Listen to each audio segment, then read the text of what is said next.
I don't know, for your guys' sake, if we want, if you want to sit in the dark, scary chair, and we'll put the next guest in the. Okay. Okay. Ooh, we're going to do a little augmentation here. Dr. Carolyn Berman, everyone, making a difference all the time. Making a difference. So how's that? All right. Turn it this way, just a hair. You got a tough crowd. How's that? I'll just sit here while the women move the furniture. That's a good plan. I could have gotten up and done that myself, I guess. Sorry about that. Thank you, Carolyn. Yes. Thank you, Carolyn. Go ahead, Ian. You can do the intro. Well, we are in business. So our next guest, everyone, is a University of Akron graduate. We are very, very proud of her. She is, little plug for the EXL Center, she's on our Community Advisory Council, which is made up of a lot of people in this room, which we meet with once a month, that advise us and keep us grounded and focused on how we best deliver our mission to the community of Akron. She is recently named one of Forbes magazine's 30 under 30, which is a distinction that honestly let's say that again. A Forbes 30 under 30 right here in Akron. Let's give a clap. By no means a light distinction. And she is the co-founder, CEO, COO of DesignFlux Technologies, which is the world's first software-defined power management system called Cognisil. Our guest, UA grad, Courtney Gras. Welcome, Courtney. We are Thank you for having me. so thrilled to have you. You know, interesting that for me, I can always spot the people that are really going to make a difference, because they're the ones that do something like what you did. You were the first entrepreneur that contacted me when I said foot in Akron. The first person that reached out and said, I know you're here, maybe I can learn something from you, you got some time. I just love that attitude of taking advantage of any opportunity you can. So we would love for you to tell the story. Your co-founder Tom is here with you from DesignFlux as well, Yes. but we'd love to hear your wonder story. What led you? What did you wonder about? Joe talked about standing in the shower and wondering why they didn't have soft soap, and finding out that 77% of the soap was used in the shower. Tell us your story. Absolutely. Well, the interesting part about my story, sorry, I want to look at you guys, is that I never planned to be an entrepreneur. This isn't something that I aspired to do when I was growing up. And so my whole story behind how I really fell into this role and starting a company actually has everything to do with my personal experience with experiential learning. And so that's exactly why, you know, back in the summer, I literally hunted Ian and Jeff down, I think, because I was so excited to hear about what they were doing, because it really resonated with me in my upbringing and my personal experience with that. So the unique backstory, and really I think how I discovered wonder and integrated it into my career, is that I had this great opportunity to be homeschooled growing up. You know, my mom left her full-time job with the government as a software programmer to spend a decade of her life bringing me up at home. And the unique thing is that I really look back at that now. I'm able to reflect, and I could see how much homeschooling was like working with a startup company. And I didn't really know it at the time, and I didn't realize it. But you know, when you think about it, I had all my schoolwork to do, but how I did it, where I did it, who I did it with, it didn't really matter. So I had this unique programming, so to speak, to think in an entrepreneurial way from a very early age. So I think that shaped me, so that when I came here to the University of Akron, when I started going to college, I sought out that same experiential learning when I came here, and the rest is history. That's fantastic. Thank you for sharing that. So tell us a little bit of the story of the company. Again, you didn't set out to be an entrepreneur just for the sake of being an entrepreneur. You set out to solve some problem you were wondering about. Tell us about that. Absolutely. So the story of DesignFlux is also a story of surprise. You know, I like to tell people I've never really had a career plan per se. I've had goals, but as a result of getting involved in a variety of projects and getting involved on campus, we sort of stumbled into the startup company. We stumbled into this problem. So how it started for myself and my co-founder is that we were electrical engineering students. Are there any electrical engineering students in the room? I can't see you guys at all, but if you're here, thank you for being here. Yeah, woohoo. I see them. They're drinking heavily. Okay, well, as you should be. You're an engineer, right? Yeah, okay. No, I'm just kidding. But so we were involved in these extracurricular projects, right? Again, always looking for the experiential learning opportunity. And one of these projects, and we had this faculty advisor, and I love to have this opportunity to just focus on a little bit of how important faculty are and how influential they were on having us start our company, because one of our faculty advisors is a fantastic professor named Dr. Hartley. He actually retired now. But he came to us and he said, hey, you guys are doing some really unique research. We were working with a local electric vehicle company at the time. We designed this electronic system. And our professor came to us and he gave us an opportunity. And he challenged us and he said, hey, you know what? What you're doing looks like a product. There's this local business plan competition. Why don't you guys give it a shot?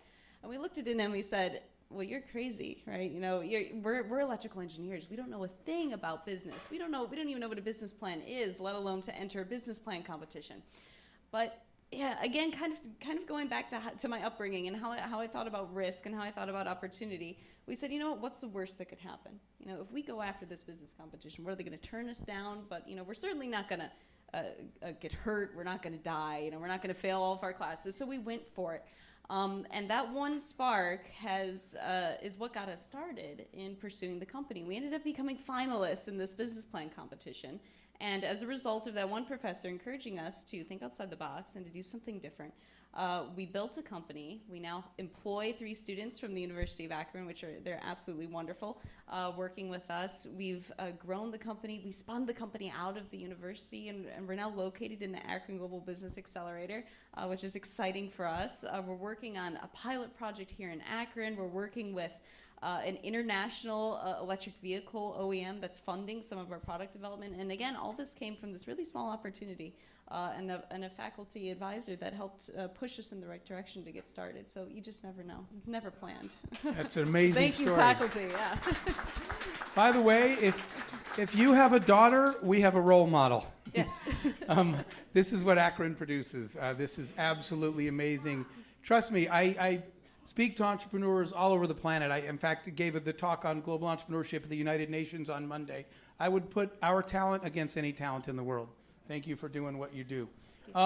We want to talk to you about the millennial generation. What do you think defines, and I know you don't necessarily outwardly go around thinking this, but what do you think defines your generation? What do you think are the differences? What are you proud of? Sure. I'll answer this. I think it's easiest to think about how I think, of course, being a millennial myself. And, you know, I've had this unique career path where I graduated with a degree in electrical engineering, and now I'm working with a startup company, not doing any engineering whatsoever. I'm actually working as a sales manager in my day job, and I've never taken a sales class in my life. So I think we have, first of all, we have this really unique ambition, and we think, you know, we could do absolutely anything.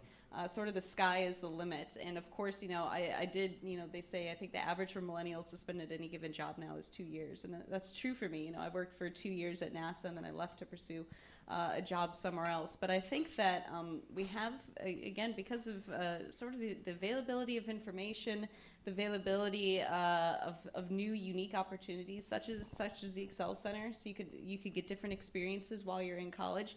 I had this confidence when I graduated, again, because of what the university did for me here, the experiences I had at the University of Akron.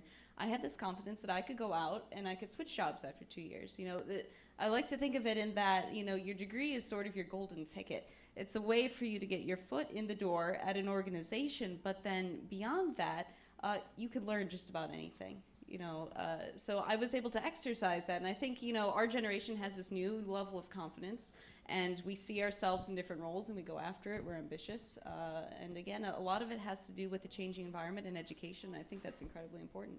It is, and you know, you talked about, well, I want to talk about what you look for, what you care about. So the old generation was much more focused on paycheck. That's what defined the definition of a good job.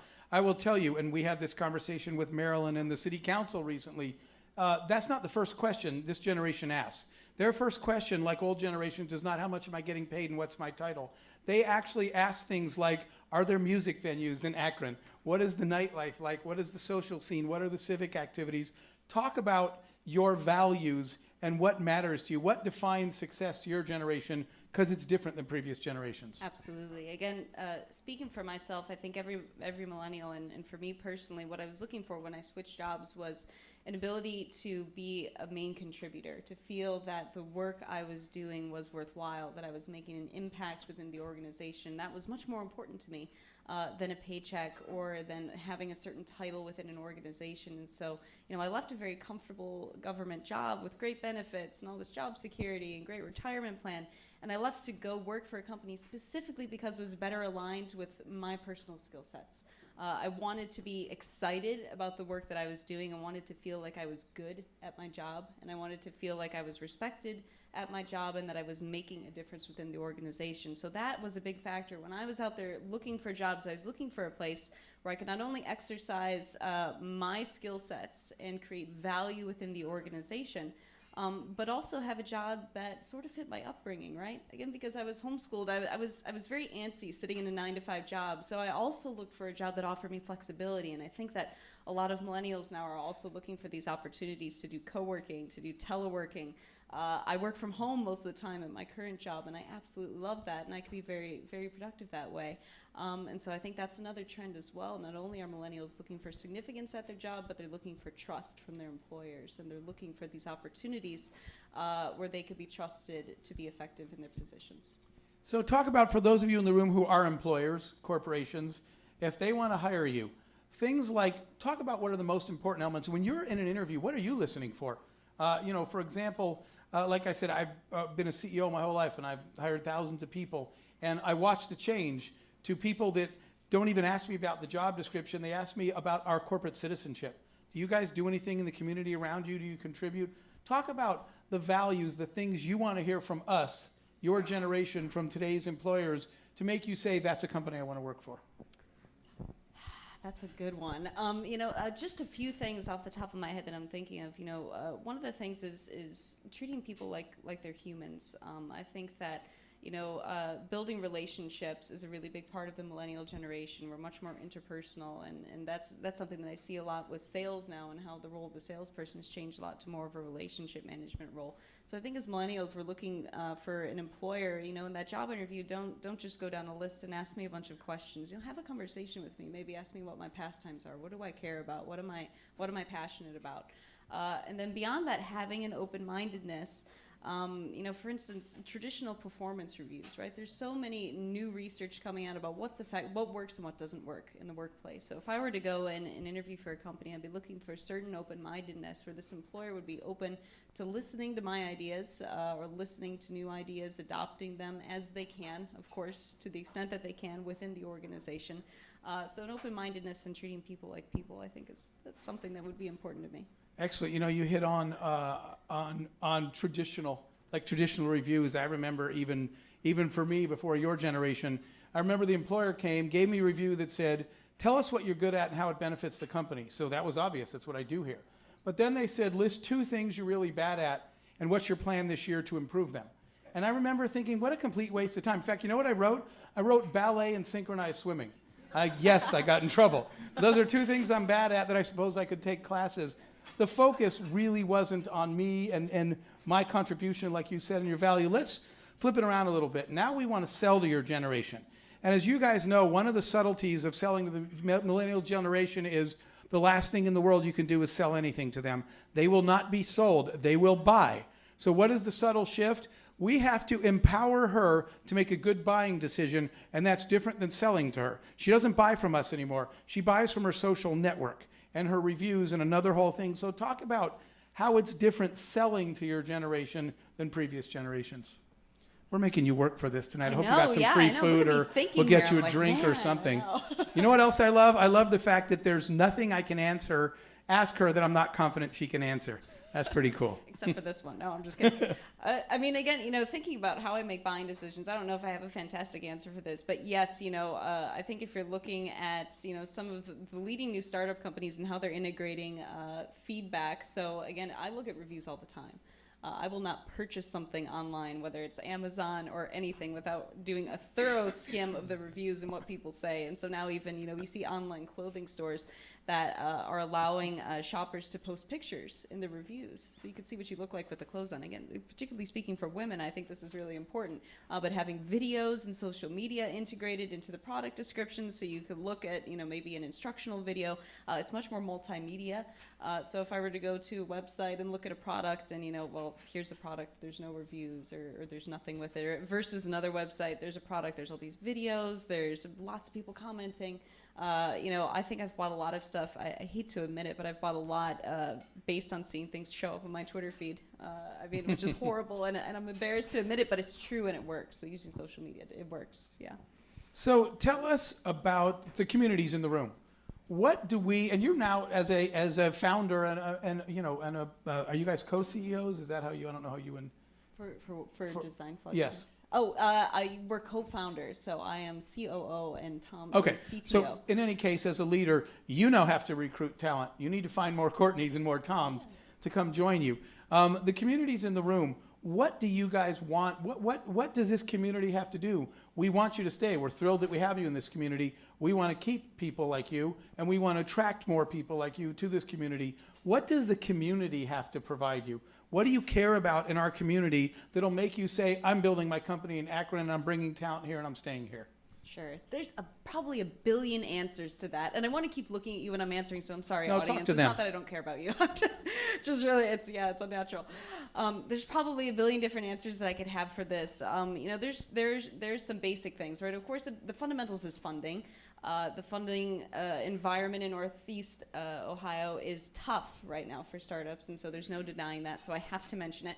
But beyond that, seeing a community being built in Akron is absolutely huge. And, I've had this great opportunity to get involved with one of those support communities, the Launch League. I'm a board member for them now.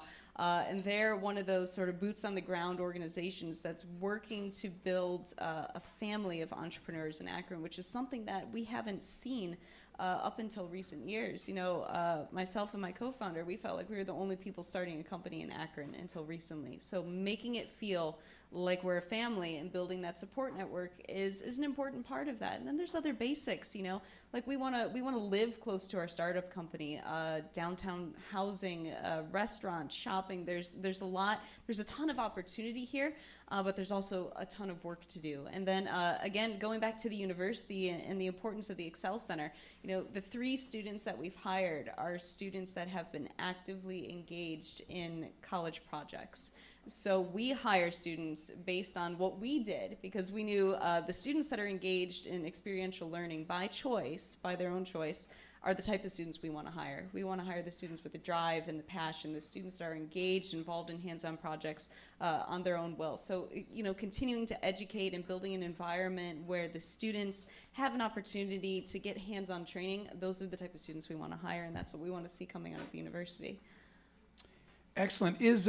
Before we wrap up, let's create some human hyperlinks for people that want more info. Earlier you mentioned Akron Global Business Accelerator. Anthony, are you here? If you are, could you stand up? He's here. All right. I know I saw him. So people can find Anthony Margitas if you want more information. Thank you. And who's here from Launch It League? Rick's Okay, here. Rick is right Hi, here. Rick. So those are your human hyperlinks to click on later to get more information. Courtney, thank you so much. We are so proud of you in the community. If you guys look at what we have right here in the community, the success stories we have with Joe and Gojo, with Courtney and DesignFlux, and you're under 30, all the other things you're going to do, everything you need to succeed is clearly here in this community, or these 2 people's stories would not exist. So I'm particularly proud to be associated with this, and I thank you guys very much.